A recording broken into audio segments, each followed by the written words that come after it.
Bienvenidos a Audiolibros con Irlanda.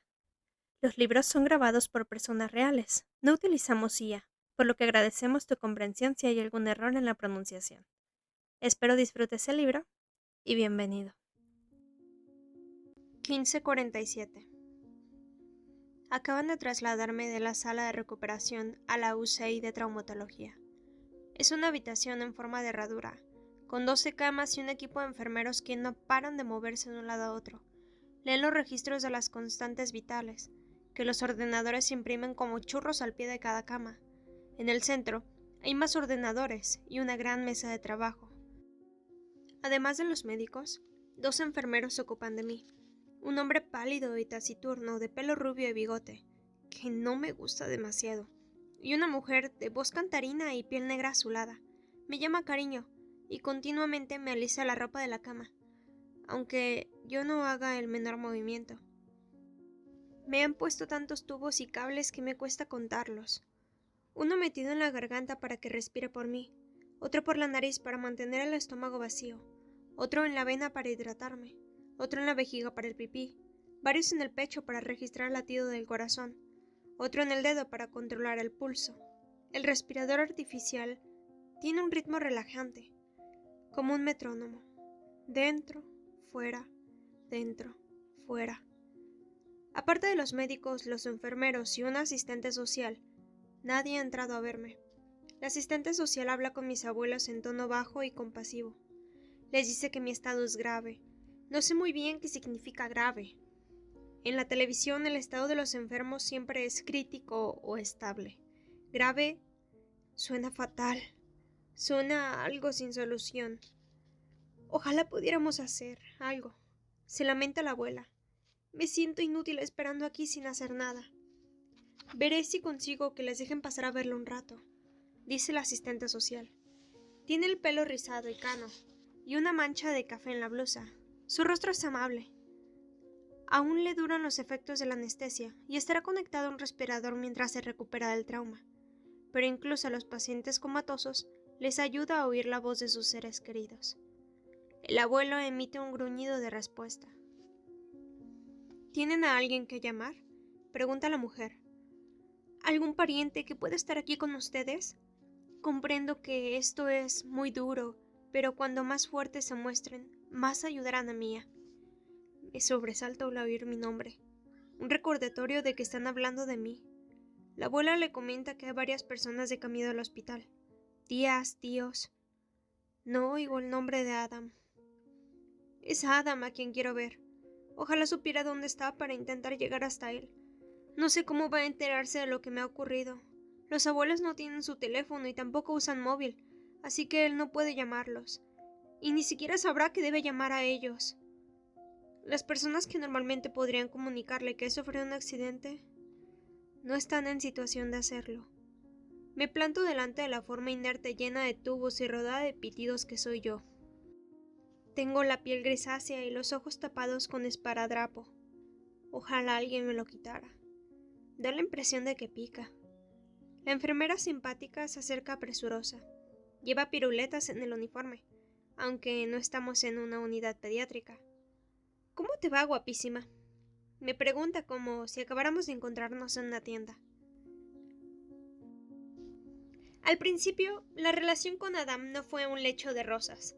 Yo tenía la idea de que el amor todo lo puede, y cuando Adam me dejó en casa después del concierto de Yo-Yo Ma, supongo que los dos éramos conscientes de que nos estábamos enamorando.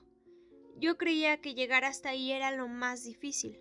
En los libros y las películas, las historias siempre terminan cuando los dos protagonistas se dan por fin un romántico beso.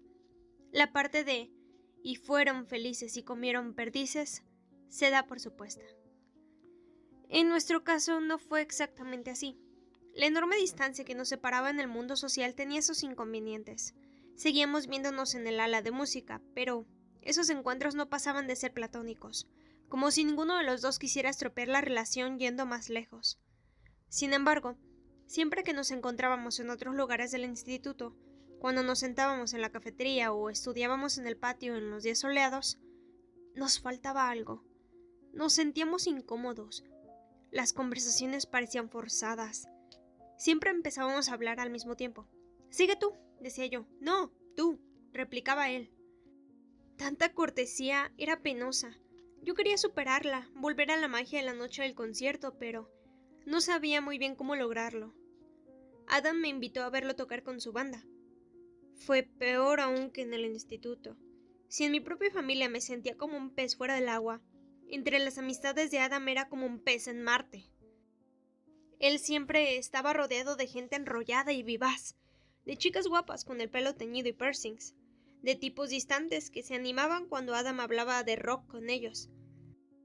Yo no podía comportarme como una groupie, y tampoco podía hablar de rock. Era un tema que debería comprender perfectamente, puesto que se trataba de música y además tenía un padre rockero. Pero no. Era algo parecido a los chinos que hablan mandarín, que más o menos entienden cantonés, pero no del todo, aunque se da por supuesto que todos los chinos pueden comunicarse entre sí. Temía ir a los conciertos con Adam. No era por celos ni porque no fuera mi estilo de música. De hecho, me encantaba verlo tocar. Cuando estaba en el escenario era como si la guitarra se convirtiera en una prolongación natural de su cuerpo. Y luego, tras abandonar el escenario, estaba sudoroso, pero con un sudor tan limpio que me sentía tentada a lamerle la cara como si fuera una piruleta. Desde luego no lo hacía. Cuando las fans se abalanzaban sobre él, yo me hacía a un lado. Adam intentaba traerme hacia sí, me rodeaba la cintura con el brazo, pero yo me deshacía y volvía a las sombras. ¿Es que ya no te gusto?, me preguntó en tono de reproche después de un concierto. Intento decirlo en broma, pero estaba dolido de verdad. No sé si debería seguir viniendo a tus conciertos, contesté. ¿Por qué no? Quiso saber, esta vez sin tratar de ocultar sus sentimientos. Tengo la sensación de que te impido disfrutar de todo esto. No quiero que tengas que preocuparte por mí. Me aseguró que no le importaba preocuparse por mí, pero yo sabía que sí le importaba. Seguramente habríamos roto durante las primeras semanas de no ser por mi casa. Allí, con mi familia, encontrábamos un terreno común. Lo invité a la primera cena familiar con nosotros cuando llevamos un mes saliendo. Él estuvo charlando de rock con papá en la cocina. Yo los observaba sin comprender la mitad de lo que decían, pero no me sentí marginada como me ocurría en los conciertos. ¿Juegas al baloncesto?, le preguntó a papá. En cuestión de ver deporte, papá era un fanático del béisbol, pero cuando se trataba de jugar, le encantaba lanzar a la canasta. ¡Claro! Pero no soy muy bueno. Eso no importa, solo tienes que tomártelo en serio. ¿Una partida rápida? Lleva zapatillas de baloncesto, comentó papá mirando las Converse altas de Adam, y se volvió hacia mí. No te molesta, ¿verdad? ¿Qué va?, sonreí. Puedo practicar mientras jugáis. Se fueron a la cancha que había detrás de una escuela primaria cercana y regresaron al cabo de 3/4 de hora. Adam sudoroso y algo aturdido. ¿Qué ha pasado?, pregunté. ¿Mi padre te ha dado una paliza? Bueno, sí, pero no es eso. Una abeja me picó en la palma de la mano mientras jugábamos. ¿Y sabes qué hizo tu padre? Me cogió la mano y chupó el veneno. Asentí. Era un truco que papá había aprendido de la abuela, y funcionaba con las picaduras de abeja, al contrario que con las mordeduras de serpiente de cascabel. Al chupar, se sacaba el aguijón, y el veneno solo quedaba una ligera comezón. Adam esbozó una sonrisa azorada, se inclinó hacia mí y me susurró al oído. Me parece alucinante haber tenido más intimidad con tu padre que contigo. Me reí, pero no dejaba de tener razón. En las pocas semanas que llevábamos saliendo, no habíamos ido más allá de los besos. No me consideraba una mojigata, aunque fuera virgen, y no tenía el menor deseo de seguir siéndolo. Y desde luego, Adam no tenía nada de virgen. Se trataba más bien de que nuestros besos adolecían de la misma penosa cortesía que nuestras conversaciones. Tal vez deberíamos ponerle remedio a eso, musité. Él enarcó las cejas inquisitivamente y yo me ruboricé.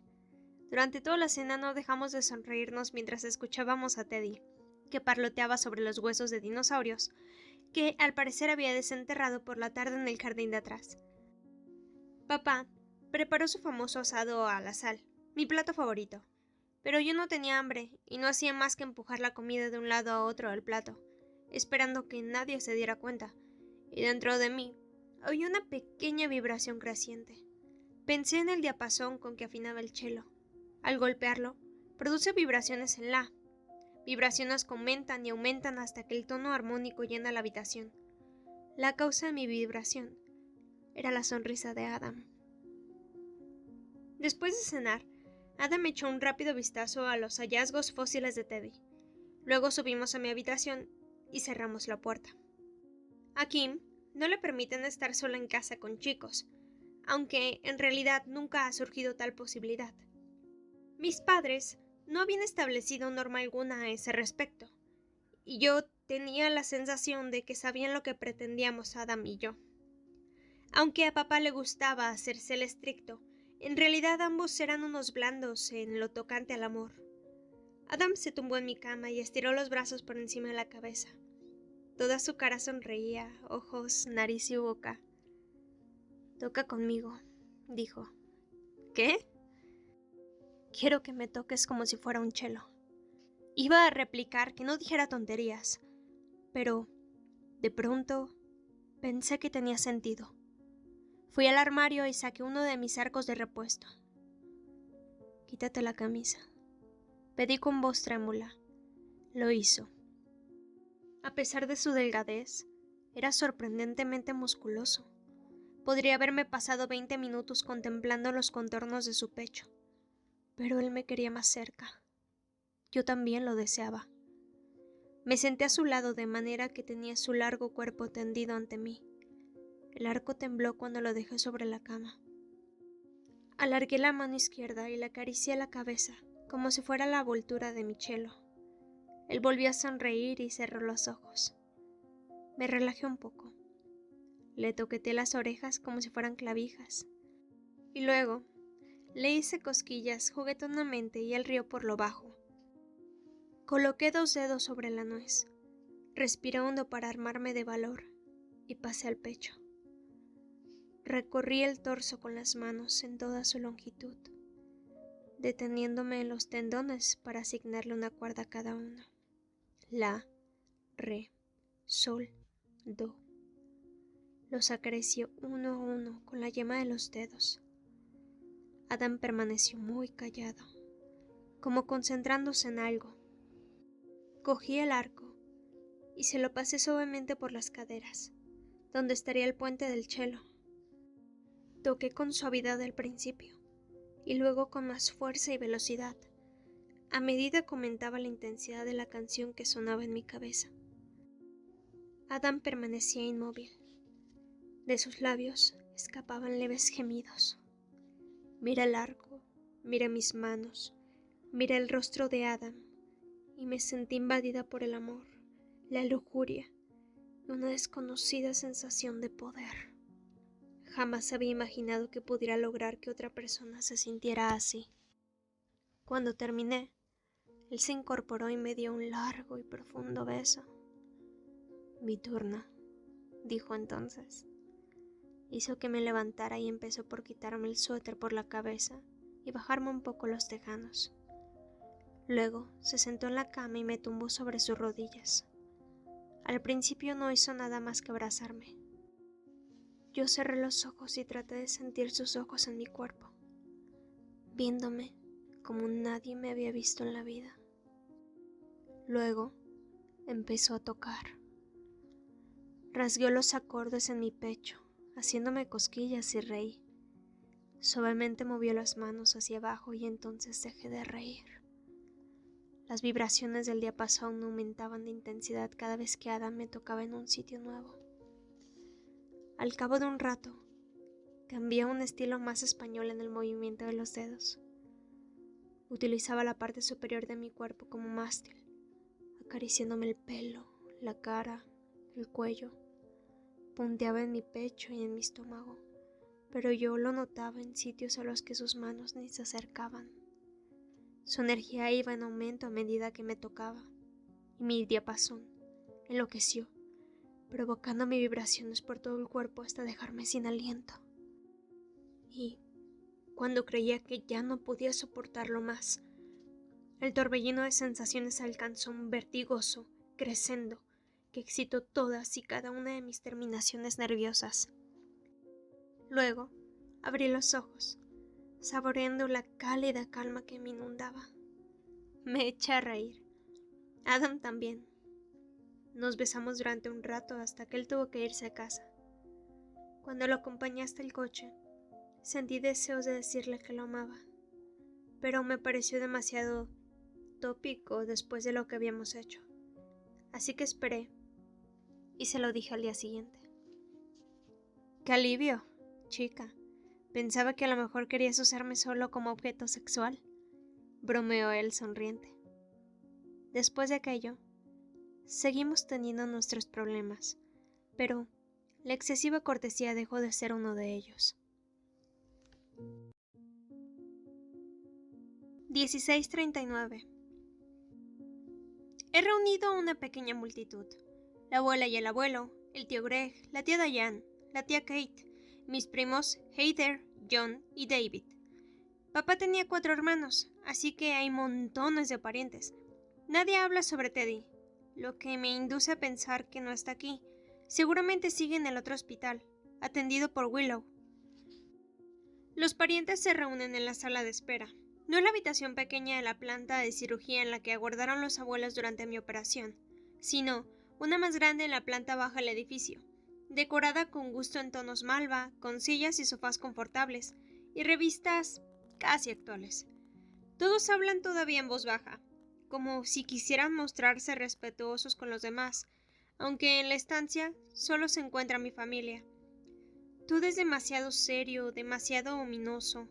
Vuelvo al pasillo para darme un respiro. Me alegro inmensamente cuando llega Kim con su largo y espeso cabello negro recogido en una trenza, como de costumbre. Lleva la trenza todos los días, y a la hora de comer, algunos rizos rebeldes ya se le escapan para formar tirabuzones. Pero ella se niega a rendirse y cada mañana vuelve a domarlos. La acompaña su madre, que no le permite conducir largas distancias. Después de lo ocurrido hoy, precisamente, no iba a ser una excepción. La señora Shin tiene manchas rojizas en el rostro, como si hubiera estado llorando o a punto de llorar. Lo sé porque la he visto así muchas veces. Se deja llevar fácilmente por las emociones. La reina del melodrama, la llama Kim. Es el gen de madre judía, no puede evitarlo. Supongo que yo también seré así algún día, admite. En cambio, mi amiga es justo lo contrario, graciosa y divertida de una manera tan discreta que a veces tiene que aclarar. Es broma, a los que no captan su sarcástico sentido del humor, y no me la imagino siendo como su madre. Claro que no tengo mucho de dónde comparar. No hay muchas madres judías en nuestra ciudad, ni muchos chicos judíos en el instituto, y los que son judíos, lo son solo a medias, así que ponen el árbol de Navidad al lado de la menora. Pero Kim es judía al 100%. A veces ceno los viernes con su familia, cuando encienden velas, comen pan judío y beben vino. La única vez, imagino, en la que la neurótica señora Shen permite beber a Kim. Se supone que Kim solo puede salir con chicos judíos, lo que significa que no sale con ningún chico. Ella bromea diciendo que su familia se mudó aquí precisamente por eso, cuando de hecho fue porque a su padre lo contrataron para dirigir una planta de chips de ordenador. Cuando cumplió los 13 años, Kim celebró su bat mitzvah en un templo de Portland, y durante la ceremonia de encender las velas me invitaron a encender una. Todos los veranos, Kim va a un campamento judío de Nueva Jersey. Se llama Campamento Torah Homnim, pero Kim lo llama Torah Booty Club, porque los chicos se pasan todo el verano follando. Igual que en el campamento de música, me dijo bromeando, aunque mi conservatorio de verano no se parece en nada al de American Pie. Ahora mismo Kim está enfadada. Camina deprisa mientras recorren los pasillos del hospital, unos 3 metros por delante de su madre. De repente, levanta los hombros como un gato que acaba de ver a un perro y gira en redondo para encararse con su madre. ¡Basta ya!, le espeta. Si no lloro, tú tampoco, joder. Kim nunca dice tacos, así que me deja atónita. Pero, ¿cómo puedes estar tan...? Protesta su madre. tan serena cuando... ¡Ya basta! Mia sigue aquí, así que no voy a perder los nervios. Y si yo no los pierdo, tú tampoco tienes derecho a perderlos. Y se aleja indignada en dirección a la sala de espera. Su madre la sigue, caminando sin fuerzas. Cuando llegan, la señora Shin empieza a gimotear. Kim no suelta más improperios, pero las orejas se le ponen rojas, y por eso sé que sigue furiosa. Madre, te quedas aquí mientras voy a dar un paseo. Regresaré dentro de un rato. Vuelvo a salir con ella al pasillo. Se dirige al vestíbulo principal, da una vuelta por la tienda de regalos y visita la cafetería. Examina el plano del hospital. Creo que sé a dónde va antes de que se encamine hacia allí. Hay una pequeña capilla en el sótano. Es un lugar silencioso, como una biblioteca. Las sillas tapizadas recuerdan las butacas de los cines, y se oye un hilo musical muy suave, como una música del tipo New Age. Kim se deja caer en una silla. Se quita el abrigo, el de negro terciopelo que he envidiado desde que lo compró en un pequeño centro comercial de Nueva Jersey cuando visitó a sus abuelos. Flipo con Oregon, dice, y su intento de reír se convierte en hipo. Por su tono sarcástico, sé que habla conmigo y no con Dios. Esta es la idea que tienen aquí de una capilla confesional. Señala el recinto con un ademán. Hay un crucifijo en la pared, un estandarte con una cruz sobre el atril y unos cuadros de la Virgen y el Niño colgados al fondo. Vale, nosotros tenemos una estrella de David simbólica, dice, señalando la estrella de 6 puntas de la pared. ¿Pero qué hay de los musulmanes? No han puesto esteras para el rezo, ni símbolo alguno que indique la dirección de la Meca. ¿Y los budistas? Podrían protestar para que se les pusiera un gong, ¿no? Al fin y al cabo, seguro que en Portland hay más budistas que judíos. Me siento a su lado en una silla. Me parece muy natural que Kim hable conmigo igual que siempre. Aparte de la sanitaria que me ha pedido que aguante y de la enfermera que no para de preguntarme qué tal me encuentro, desde el accidente nadie ha hablado conmigo. Habla sobre mí. Nunca he visto rezar a Kim de verdad. Sí, rezo en su bat mitzvah y bendice la mesa en el sabbat, pero eso es por obligación. Por lo general, resta importancia a su religión, pero en este momento, después de hablar conmigo, cierra los ojos, mueve los labios y murmura cosas en una lengua que no comprendo. A continuación, abre los ojos y se frota las manos como si dijera, «Ya basta». Luego se lo piensa mejor y añade una súplica repentina. «Por favor, no te mueras. Comprendo que tienes razones para desearlo, pero piensa una cosa. Si te mueres en el instituto montarán una de esas horteras al estilo Lady Di y todo el mundo dejará flores y velas y notas al lado de tu taquilla». Se seca una lágrima renegada con el dorso de la mano. Y eso no te gustaría nada, ¿verdad? Quizás fue porque nos parecíamos mucho, pero en cuanto Kim apareció por mi colegio, todo el mundo dio por supuesto que nos haríamos amigas. Las dos éramos morenas, reservadas, estudiosas y, al menos exteriormente, serias. En realidad, ninguna de las dos era brillante en los estudios. Sacábamos notables por lo general, y tampoco tan serias. Nos tomábamos ciertas cosas con seriedad, la música en mi caso, y el arte y la fotografía en el suyo. Y en el simplista mundo escolar, eso bastaba para que nos consideraran almas gemelas. Inmediatamente empezaron a emparejarnos para todo.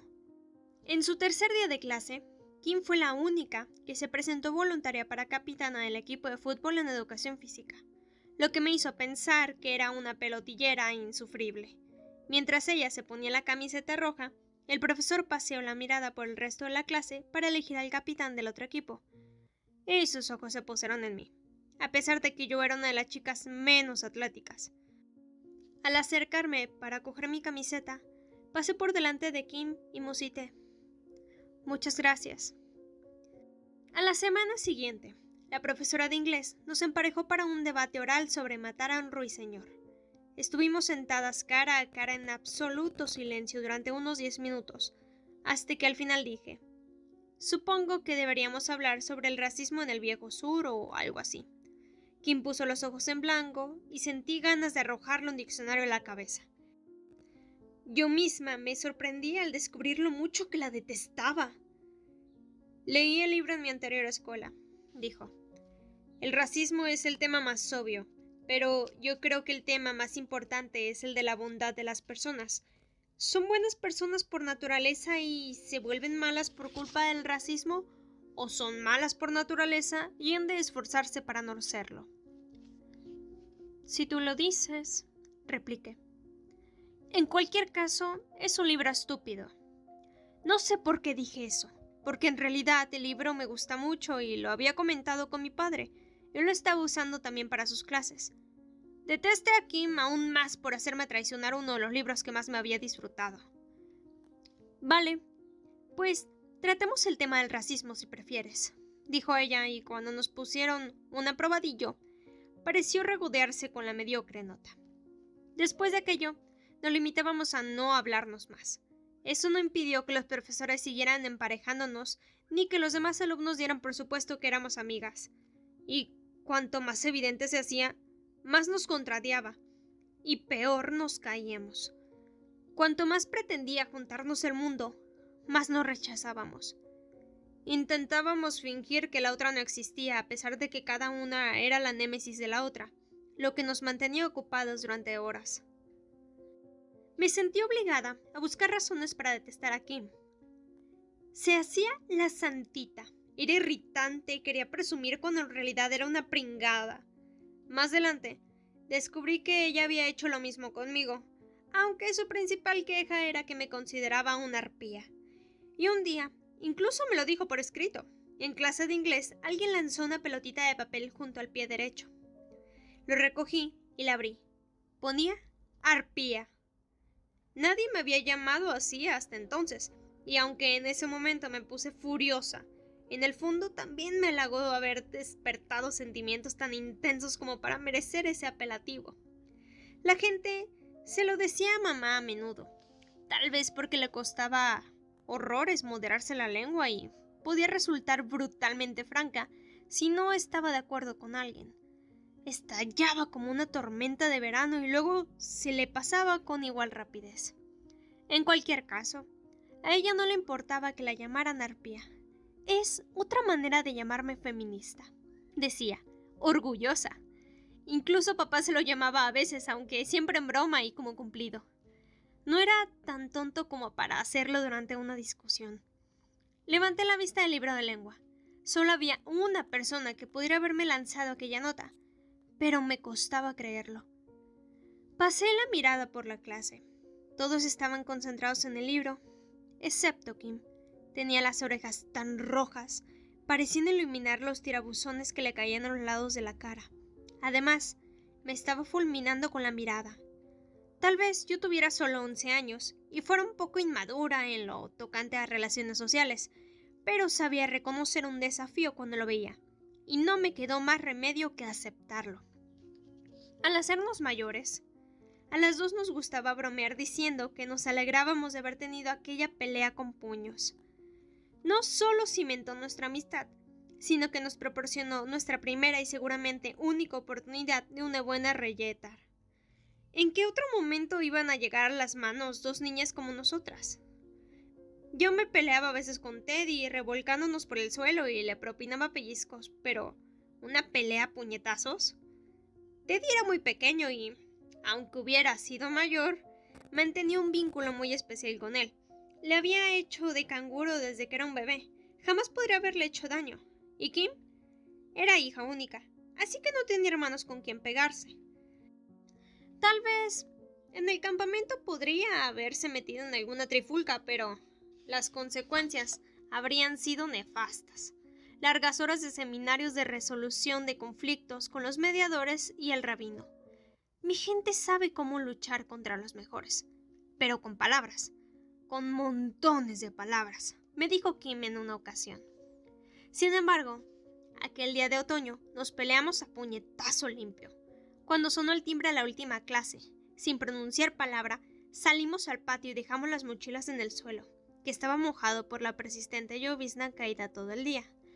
Kim cargó contra mí como un toro y me dejó sin aliento. Yo le di un puñetazo en la cara como los hombres.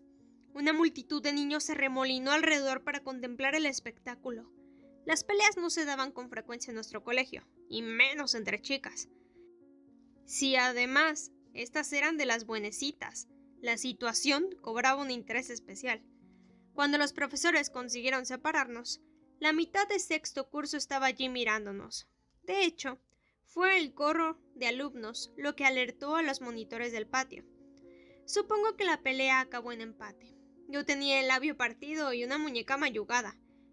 Pero, en realidad, eso último me lo había hecho sola al lanzarme contra el hombro de Kim, fallar y estrellarme contra un poste de la red de voleibol. Kim tenía un ojo hinchado y un feo arañazo en el muslo por haber tropezado con su mochila al tratar de darme una patada. No hicimos las paces oficialmente, ni hubo disculpas sentidas. En cuanto nos separaron, nos miramos y porrumpimos en risas. Después de arreglárnoslas para eludir la visita al despacho del director, volvimos cojeando a casa. Kim me dijo que se había presentado voluntaria para ser capitana de equipo porque, si se hacía justo al principio de curso, los profesores solían recordarlo y durante el resto del año ya no te elegían. Un ardid muy útil que adopté también a partir de entonces. Yo le expliqué que en realidad estaba de acuerdo con su enfoque sobre matar a un ruiseñor, y le confesé que era uno de mis libros predilectos. Y ahí empezó todo. Nos hicimos amigas, tal como habían supuesto todos desde el principio. Nunca más llegamos a las manos, y aunque discutimos infinidad de veces, nuestras riñas solían acabar al mismo modo que nuestra única pelea a puñetazos, riendo las dos. Sin embargo, después de la gran trifulca, la señora Shin prohibió a su hija que viniera a mi casa, convencida de que volvería con muletas.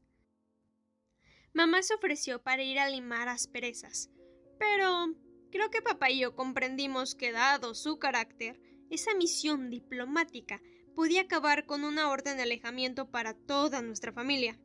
Al final, papá invitó a los Shin a cenar pollo asado y aunque se notaba que la madre de Kim, nuestra familia, le pareció un poco rara, así que trabaja en una tienda de discos mientras estudia para profesor. ¿Y es usted quien cocina en casa? ¡Qué peculiar!, le dijo a papá. El señor Shin declaró que mis padres le parecían gente respetable y que nuestra familia no era violenta, por lo que al final permitieron que su hija viniera a mi casa libremente. Durante el primer trimestre de aquel sexto curso, Kim y yo nos deshicimos de la fama de niñas buenas. Se comentó ampliamente nuestra pelea, exagerando cada vez más los detalles, con costillas rotas, uñas arrancadas y marcas de mordiscos. Pero cuando regresamos a clase tras vacaciones de Navidad, todo se había olvidado. Volvimos a ser las gemelas morenas calladas y modositas. Ya no nos importaba. De hecho, esa fama nos ha resultado conveniente a lo largo de los años. Si, por ejemplo, nos ausentábamos las dos el mismo día, la gente daba por supuesto que habíamos pillado el mismo virus, cuando en realidad hacíamos novillos para ir a ver películas de arte y ensayo en la clase de historia de cine de la universidad. Cuando alguien puso en venta el instituto para gastar una broma y lo llenó de letreros y puso un anuncio en eBay, las sospechas recayeron sobre Nelson Becker y Jenna McLaughlin. Nadie imaginó que pudiéramos ser nosotras. Y aunque nos hubiéramos confesado autoras de la broma, como de hecho pensamos hacer si las cosas se ponen feas para nuestros compañeros, nos habría costado mucho convencer a cualquiera. Eso siempre hacía reír a Kim. La gente solo cree lo que quieren creer, decía.